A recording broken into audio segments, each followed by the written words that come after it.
Assalamualaikum warahmatullahi wabarakatuh. Nama saya Iqbal Saputra, NPM saya A1A021032. Dosen pembimbing saya Pak Arsyadani Misbahuddin MPDI. Saya berasal dari kelas 1A.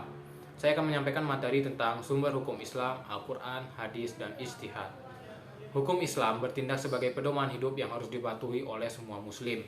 Tujuan hukum Islam membantu umat Islam memahami bagaimana mereka harus menjalani setiap aspek kehidupan sesuai dengan perintah Allah Subhanahu wa taala. Tujuan hukum Islam dapat menginformasikan setiap aspek kehidupan sehari-hari bagi seorang muslim.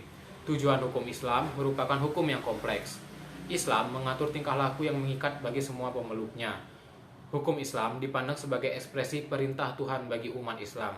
Dalam penerapannya, hukum Islam merupakan sistem yang menjadi kewajiban semua muslim. Sumber hukum Islam Al-Quran. Selain menjadi kitab suci umat Islam, Al-Quran juga dijadikan sebagai sumber hukum tertinggi umat Islam, sebagai rahmat Allah Subhanahu wa taala yang Maha Kuasa. Al-Quran juga membahas tentang hukum dalam menjalani kehidupan di dunia ini, mulai dari kehidupan bermasyarakat, pemerintahan, bahkan sampai hal terkecil mengenai hukum warisan. Al-Quran diturunkan bersamaan dengan dinobatkannya Nabi Muhammad SAW sebagai Rasul Allah Subhanahu wa taala. Ketika itu, Rasulullah SAW berusia 40 tahun. Diturunkannya Al-Quran atau wahyu Allah kepada Nabi Muhammad SAW menjadi melalui malaikat Jibril alaihissalam untuk dijadikan sebagai pedoman hidup umat manusia sepanjang zaman. Oleh karena itu, sebagai kitab suci yang dijadikan sebagai pedoman hidup, Al-Quran memuat informasi-informasi dasar tentang berbagai masalah, baik informasi tentang teknologi, etika, hukum, ekonomi, biologi, kedokteran, dan lain sebagainya. Keutamaan mempelajari Al-Quran. Al-Quran dapat menjadikan pembacanya mendapat syafaat pada saat hari kiamat. Dan pahala bagi pembacanya sangatlah besar. Tak hanya itu, Al-Quran dapat menjadikan pembacanya lebih bersyukur dan tenang dalam menjalani kehidupan. Tidak hanya untuk kehidupan akhirat, tapi juga kehidupan dunia. Biasanya, orang yang sering membaca Al-Quran lebih dapat menerima kehidupan serta tenang ketika mendapat masalah. Orang yang sering membaca Al-Quran juga dijanjikan surga oleh Allah Subhanahu wa taala kelak. Terhindar dari siksa kubur serta pahalanya sangatlah besar. Bahkan, mendengar Al-Quran saja mendapatkan pahala. Setelah ini yaitu bukti kebenaran Al-Quran. Al-Quran menjadi salah satu kitab suci yang hampir semua isi di dalamnya adalah fakta dan benar-benar terjadi sekarang. Sisanya masih ambigu, seperti akhirat, yaitu kehidupan setelah kematian, surga dan neraka, makhluk jin dan malaikat. Sains belum sampai ke tahap ini untuk membuktikannya. Namun, bukti nyata kebenaran Al-Quran yang lain sudah terbukti dan terjadi.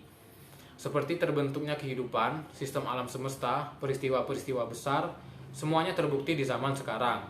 Bentuk lain adalah belum ada yang mampu menciptakan satu ayat yang sama dengan Al-Quran. Sumber hukum Islam hadis.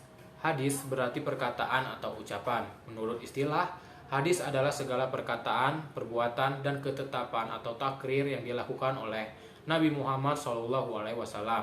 Hadis juga dinamakan sunnah. Namun demikian, ulama membedakan hadis dengan sunnah. Hadis adalah ucapan atau perkataan Rasulullah SAW, sedangkan sunnah adalah segala apa yang dilakukan oleh Rasulullah SAW yang menjadi sumber hukum Islam. Hadis dalam arti perkataan atau ucapan Rasulullah SAW terdiri atas beberapa bagian yang saling terkait satu sama lain. Kedudukan hadis sebagai sumber hukum Islam. Rasulullah SAW sebagai pembawa risalah Allah Subhanahu wa taala bertugas menjelaskan ajaran yang diturunkan oleh Allah Subhanahu wa taala melalui Al-Quran kepada umat manusia. Oleh karena itu, hadis berfungsi untuk menjelaskan atau bayan serta menguatkan hukum-hukum yang terdapat dalam Al-Quran. Menjelaskan ayat-ayat Al-Quran yang masih bersifat umum, memperkuat pernyataan yang ada dalam Al-Quran, menerangkan maksud dan tujuan ayat-ayat yang ada dalam Al-Quran, menetapkan hukum baru yang tidak terdapat dalam Al-Quran. Setelah ini yaitu macam-macam hadis. A. Hadis mutawatir. Hadis mutawatir adalah hadis yang diriwayatkan oleh banyak perawi, baik dari kalangan para sahabat maupun generasi sesudahnya, dan dipastikan di antara mereka tidak bersepakat atau dusta. Yang kedua adalah hadis masyhur. Hadis masyhur adalah hadis yang diriwayatkan oleh dua orang sahabat atau lebih yang tidak mencapai derajat mutawatir, namun Setelah itu tersebar dan diriwayatkan oleh sekian banyak tabi'in sehingga tidak mungkin bersepakat atau dusta. Yang C atau ketiga adalah hadis ahad. Hadis ahad adalah hadis yang hanya diriwayatkan oleh satu atau dua orang perawi sehingga tidak mencapai derajat mutawatir. Hadis dibagi ke dalam 4 bagian, yaitu sebagai berikut. Hadis sahih adalah hadis yang diriwayatkan oleh perawi yang adil, kuat hafalannya, tajam penelitiannya, sanadnya bersambung kepada Rasulullah SAW, tidak tercelah dan tidak bertentangan dengan riwayat orang yang lebih terpercaya. Hadis ini dijadikan sebagai sumber hukum dalam beribadah atau hujjah. Yang kedua, hadis hasan adalah hadis yang diriwayatkan oleh perawi yang adil, tetapi kurang kuat hafalannya, sanadnya bersambung, tidak cacat, dan tidak bertentangan, sama seperti hadis sahih. Hadis ini dijadikan sebagai landasan mengerjakan amal ibadah. Yang ketiga adalah hadis dhaif, yaitu hadis yang tidak memenuhi kualitas hadis sahih. Dan hadis hasan, para ulama mengatakan bahwa hadis ini tidak dapat dijadikan sebagai hujjah, tetapi dapat dijadikan sebagai motivasi dalam beribadah. Yang keempat adalah hadis ma'udhu, yaitu hadis yang bukan bersumber kepada Rasulullah SAW atau hadis palsu. Dikatakan hadis padahal sama sekali bukan hadis. Hadis ini jelas tidak dapat dijadikan landasan hukum. Hadis ini tertolak. Yang ketiga, yang materi terakhir adalah ijtihad sebagai sumber hukum Islam. Ijtihad berasal dari bahasa Arab ijtahada yajtahidu ijtihada, yang berarti mengerahkan segala kemampuan, bersungguh-sungguh mencurahkan tenaga atau bekerja secara optimal. Secara istilah, ijtihad adalah mencurahkan segenap tenaga dan pikiran secara sungguh-sungguh dalam menetapkan suatu hukum. Orang yang melakukan ijtihad dinamakan mujtahid. Karena ijtihad sangat bergantung pada kecakapan dan keahlian para mujtahid, dimungkinkan hasil ijtihad antara satu ulama dengan ulama lainnya berbeda hukum yang dihasilkannya. Oleh karena itu, tidak semua orang dapat melakukan ijtihad dan menghasilkan hukum yang tepat. Berikut beberapa syarat yang harus dimiliki seorang untuk melakukan ijtihad. Syarat-syaratnya adalah sebagai berikut. Para mujtahid atau ulama yang melakukan ijtihad haruslah menguasai bahasa Arab dan ilmu pengetahuan lainnya. Mujtahid haruslah memiliki pengetahuan yang luas tentang asbabul nuzul ayat Al-Quran dan hadis beserta seluk-beluk dan tafsir-tafsirnya. Mujtahid perlu mengetahui dan memahami kesepakatan yang telah dilakukan ulama atau mujtahid sebelumnya dalam menetapkan hukum Islam. Mujtahid seharuslah memahami ilmu fikih dan kaidah-kaidah dalam agama Islam. Mujtahid haruslah memahami perkara yang hendak dicarikan ketetapan hukumnya tersebut. Itu adalah syarat-syarat untuk melakukan ijtihad.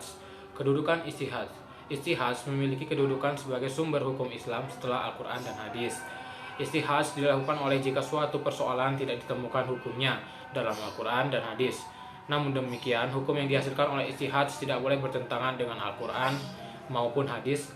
Hal ini sesuai dengan sabda Rasulullah SAW dari Muaz bahwasanya Nabi Muhammad SAW ketika mengutus ke Yaman, ia bersabda, "Bagaimana engkau akan memutuskan suatu perkara yang dibawa orang kepadamu?" Muaz berkata, "Saya akan memutuskan menurut kitabullah atau Al-Quran." Lalu Nabi berkata, "Dan jika di dalam kitabullah engkau tidak menemukan mengenai soal itu?" Muaz menjawab, "Jika begitu, saya akan memutuskan menurut sunnah Rasulullah SAW."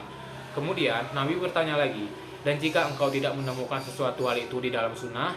Muaz menjawab, "Saya akan mempergunakan pertimbangan akal pikiran sendiri, istihadu birai, tanpa bimbang sedikit pun." Kemudian Nabi bersabda, "Maha suci Allah Subhanahu wa Ta'ala yang memberikan bimbingan kepada utusan Rasulnya dengan suatu sikap yang disetujui Rasulnya." Hadis riwayat Darimi. Rasulullah SAW juga mengatakan bahwa seorang yang beristihad sesuai dengan kemampuan dan ilmunya, kemudian istihadnya itu benar, maka ia mendapatkan 2 pahala. Jika kemudian istihadnya itu salah, maka ia mendapatkan 1 pahala. Pembagian hukum Islam bagi para ulama adalah hukum Islam ke dalam 2 bagian, yaitu hukum taklifi dan hukum wad'i. Hukum taklifi adalah tuntunan Allah Subhanahu wa Ta'ala yang berkaitan dengan perintah dan larangan. Hukum wad'i adalah perintah Allah Subhanahu wa Ta'ala yang merupakan sebab, syarat atau penghalang bagi adanya sesuatu. Sekian materi mengenai sumber hukum Islam. Jika saya ada salah salah kata, saya mohon maaf. Saya akhiri. Wassalamualaikum warahmatullahi wabarakatuh.